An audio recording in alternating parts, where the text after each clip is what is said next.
2026년은 이제 제가 치과를 한 지 23년째 되는 해예요. 어느덧 이렇게 많이 했나 싶기도 한데 또 한편으로는 책임감도 느껴지기도 합니다. 그래서 오늘은 제가 강남 한복판에서 치과를 하면서 알게 된 치과의 비용 구조랄지 또 마케팅, 그리고 이제 치과에서 할인이 가능한가에 대해서 한번 말씀을 나눠보도록 하겠습니다. 법적으로 가능한 이야기인가요? 그거는 사실 좀 할 말이 많아요. 차근차근 설명을 드려야 되는데, 솔직히 말하면은 치과 치료는 사실은 세일 항목이 아니죠. 상품이 아니기 때문에. 그럼에도 불구하고 뭐 가능한 마케팅 정도는 있을 것 같아요. 보통 이제 치과에서 이제 비용을 결정을 할 때 이제 기본적인 사항들이 있죠. 첫 번째 이제 이게 보험 진료냐 비보험 진료.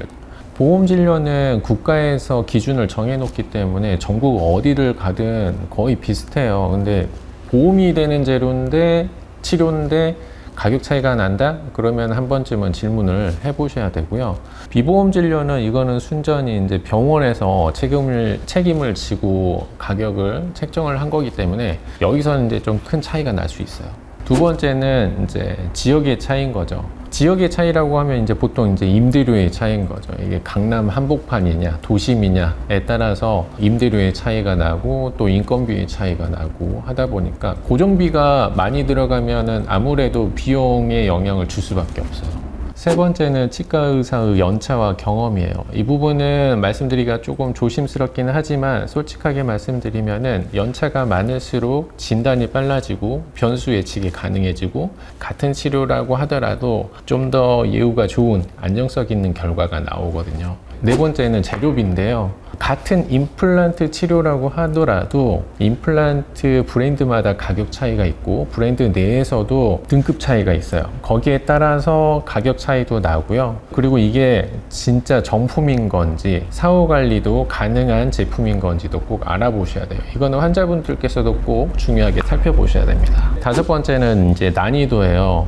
수술 부위의 염증 상태, 그 다음에 뼈의 양과 질의 차이가 크기 때문에 가격 차이도 날 수밖에 없어요. 단순히 가격이 싸다고 해서 모든 게 이제 커버가 될 수 있는 건 아니고요. 환자에 맞춰서 진단이 나오고 계획이 세워져야 하기 때문에 여기에서 가격 차이가 좀 생길 수 있을 것 같습니다. 환자분께서 사실 쉬운 케이스냐 어려운 케이스냐를 알기는 쉽지 않죠. 이거는 치과 의사가 엑스레이나 CT를 보고 설명을 드려야 되는 부분이기 때문에 환자분들께서 간혹 잘못 알고 오시는 분들도 많거든요. 여섯 번째는 치료 기간과 책임인데요. 치료는 끝났을 때가 중요한 게 아니고 끝나고 나서 유지 관리하는 시점이 더 중요하고 특히나 문제가 생겼을 때가 더 중요하죠. 짧게 끝내는 치료하고 오래 길게 봐주는 치료는 당연히 구조적으로 비용적으로 차이가 날 수밖에 없습니다. 제가 방금 말씀드린 조건들이 가장 기본적인 조건이고요. 이제 여기에 이제 가격 경쟁이 심해지면은 비용 차이가 날 수 있는데 치과가 이제 한 군데 여러 군데를 이제 상담받기 쉽지 않은 구조잖아요. 그러다 보니까 좀 가격을 먼저 내세우는 그런 병원들이 좀 많아지는 것 같습니다. 그래서 이때부터는 이제 치료가 의료가 아니고 약간 이제 상품에 가까워지는 상황이 되는 거죠. 여러 군데 치과를 다녀볼 수는 있겠죠. 근데 저번에 영상에서도 말씀드렸다시피 사실 환자분 입장에서 가는 데마다 진단이 틀려지잖아요. 진단은 똑같은데 가격이 틀려진다고 해도 헷갈리는데 여기를 갔더니 이 치아는 빼야 된다라고 말씀하고 여기는 괜찮다라고 하고 이제 헷갈릴 수밖에 없는 거죠. 그래서 사실은 믿고 맡길 수 있는 치과를 찾고 싶은데 그러지를 못하고 또 비용도 비용이고 그래서 환자분들의 고민이 좀 많은 것 같긴 합니다. 이게 여러 군데를 돌아다닌다고 해서 그렇게 시원하게 환자분의 문제를 해결하기는 조금 어려운 것 같아요.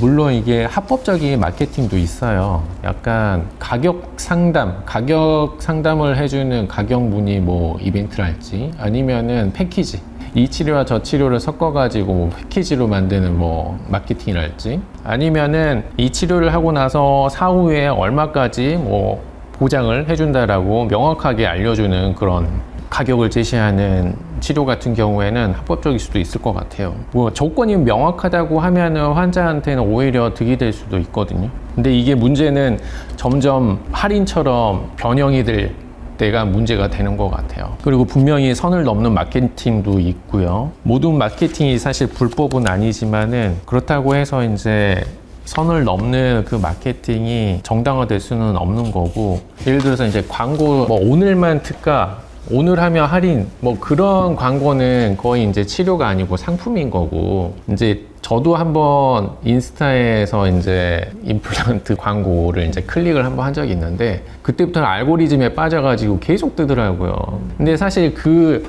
저렴한 가격이 치과 의사들 사이에서도, 아니 쟤는 도대체 이 정도 가격으로 임플란트를 수술을 해가지고 병원이 운영이 될까라는 생각이 들 정도예요. 너무나 낮거든요. 환자분들 입장에서 사실 그 낮은 비용이 긴가민가 하실 거잖아요. 근데 중요한 거는 그 낮은 가격이 환자분의 치료 가격의 최저점인 거예요. 무슨 소리냐면은 임플란트 수술을 할 때도 쉬운 케이스가 있고 어려운 케이스가 있잖아요. 쉬운 케이스라고 하면 진짜로 뼈 이식도 필요 없고 연차에 상관없이 누구야 심어도 오래 쓸 수 있고 결 관리 안 해도 10년 이상 쓸 수 있는 그런 케이스, 그게 쉬운 케이스인 건데, 그러면 쉬운 케이스라고 하면은 그 가격에 심는다? 그러면 환자분들한테는 혜택이 될 수도 있을 것 같아요. 다만 오랫동안 관리를 못 해가지고, 치아 관리를 못 해가지고 오신 분들의 상태가 그런 쉬운 케이스일 거냐? 아니란 말이죠. 뼈 이식이 필요할 수도 있고, 오래 기다려야 될 수도 있고, 보철의 형태를 바꿔야 될 수도 있고 하게 되면은 거기에서부터 이제 추가 비용이 발생이 되는 거죠. 제가 예전에 생각하던 대형 병원들은 사실은 치과 의사가 이제 치과 졸업을 하고 나서는 사실 그렇게 실력이 뛰어나진 않을 거 아니에요. 그렇게 되면 이제 선배 병원이나 아니면 다른 병원에서 수개월이나 몇 년 동안 페이닥터 생활을 하다가 경험을 쌓고 나면 이제 본인의 치과를 차려서 또 십수년을 하다가, 그렇게 해서 이제 만약에 성공을 많이 했어. 그러면은 조금 더 도심에 나가가지고 크게 병원을 차려가지고 하는 경우.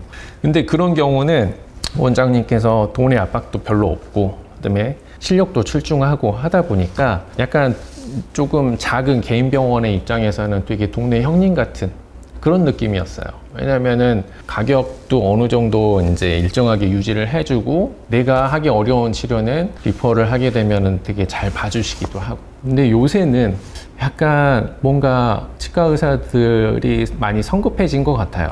경험을 쌓기도 전에 조금 더 빨리 크게 차려서 빨리 성공하고 빨리 그만두겠다. 그래서 사실은 사업분장 병원이 되기도 하고, 워낙 비용이 많이 드니까. 아니면은 좀 대출을 많이 끌어들여 가지고 좀 빚을 많이 진다거나 좀 무리하게 크게 차리는 거죠. 그러다 보면은 아무래도 매달 나가는 비용이 있다 보니까 조금 더 조급하게 환자분들을 좀 유인하는 마케팅을 하게 될 수밖에 없고, 그러다 보면 좀 공격적으로 가격 할인을 많이 하기도 하고, 그러다가 이제 유지가 안 되면은 어느 날 갑자기 이제 사라지는 거예요. 23년 이제 치과 의사 하셨으니까 그 분위기 같은 게 느껴지시나요? 좀 바뀐 거? 그럼요. 요새는 정말 많이 힘들어졌어요. 제가 강남에서도 이제 개원을 하고 느껴보니까 너무나 경쟁이 심한 와중에 조금 이제 치과 의사가 아닌 이제 돈 많으신 경영인이 몰래 치과를 이제 지원하는 경우도 많이 있는 것 같아요. 그러다 보면은 그분들의 입장에서는 치료보다는 아무래도 매출이 조금 더 우선순위일 테고, 그러다 보면은 강한 뭐 마케팅이랄지 또 가격 할인 등이 생길 수밖에 없는데, 그러다 보면은 주변 치과들도 사실 따라가지 않을 수가 없어요. 그러면 이제 나 혼자 여기서 정상 수가를 유지하면서 치료를 하다가는 사실은 병원을 문을 닫게 생겼으니 우리도 어쩔 수 없이 그 비슷한 수준으로 가격을 낮춰야 되고, 그러다 보니 점점 치킨 게임 하듯이 가격이 낮아지는 건 있는 것 같아요. 그러면서 점점 힘들어지는 거예요.